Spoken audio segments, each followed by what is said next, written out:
Bonjour les amis, aujourd'hui on se retrouve dans une toute nouvelle vidéo YouTube.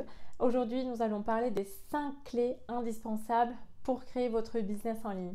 Avant de passer à la suite de la vidéo, je vous invite à me laisser un pouce en l'air et à vous abonner à ma chaîne YouTube pour me soutenir. Alors quelles sont les 5 étapes clés pour créer son business en ligne? Premièrement, choisir le bon canal de communication. C'est-à-dire qu'en fonction de votre persona, de votre clientèle cible, il faut que vous puissiez choisir les bons réseaux sociaux. Si vous visez les entreprises, par exemple, il est préférable d'avoir un compte LinkedIn, parce que souvent les entreprises et tout ce qui est très professionnalisant, très professionnel se trouve sur LinkedIn. Si vous visez des particuliers, pourquoi pas créer un compte Instagram ou un compte TikTok. Pourquoi pas, les entreprises sont aussi sur Instagram de plus en plus.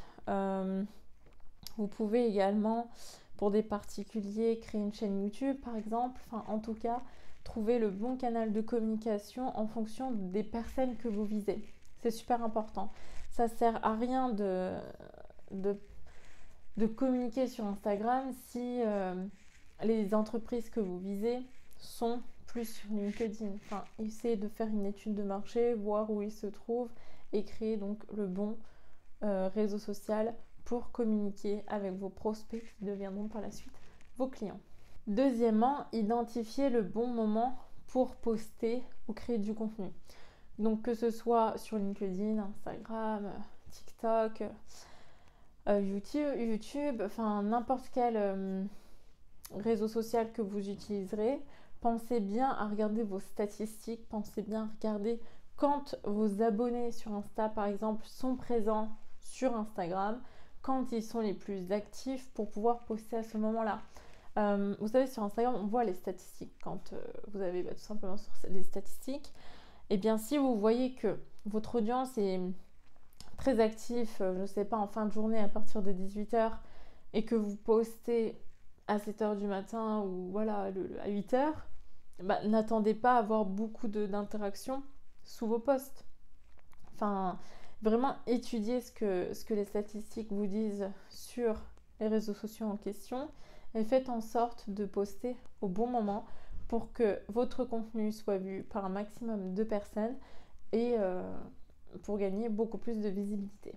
Troisièmement, je vous invite vivement à créer votre profil persona, c'est-à-dire créer votre avatar client.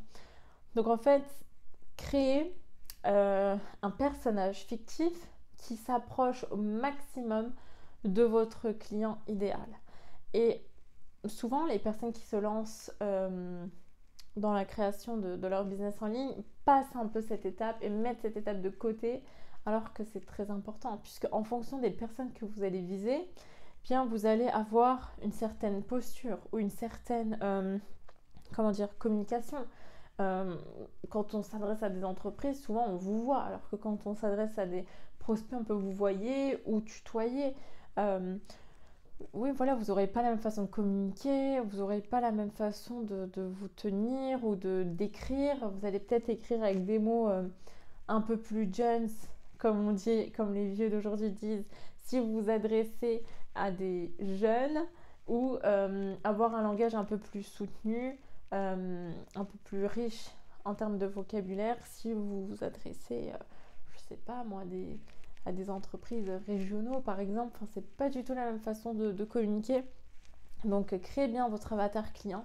Moi, ça c'est un point qu'on aborde lors de mon accompagnement et on passe du temps à le faire en se posant les bonnes questions, parce que vraiment c'est ce qui va nous aider également à créer la stratégie par la suite. Même dans la façon de créer du contenu, est-ce que c'est un format vidéo, un format à l'écrit, un format à l'audio, un format sous forme d'image?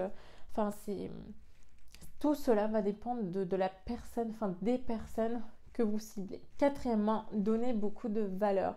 Vous ne pouvez pas attendre qu'il y ait des clients qui viennent à vous, enfin des personnes qui souhaitent devenir vos clients en ne faisant rien.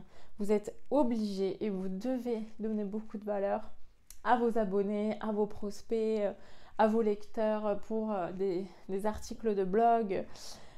Mais en tout cas, vous devez donner beaucoup de valeur. Qu'est-ce que c'est que de la valeur. Quand je dis valeur, qu'est-ce que je veux dire par là? En fait, c'est du contenu gratuit, du contenu, donner des conseils, donner des stratégies ou des bouts de stratégie, donner de l'information pertinente en tout cas, et gratuitement à des personnes qui vont vous suivre sur vos réseaux sociaux.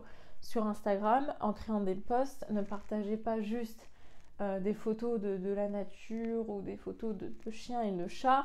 Si votre objectif c'est, je sais pas, de vendre des sachets de thé par exemple, enfin, c'est pas du tout cohérent.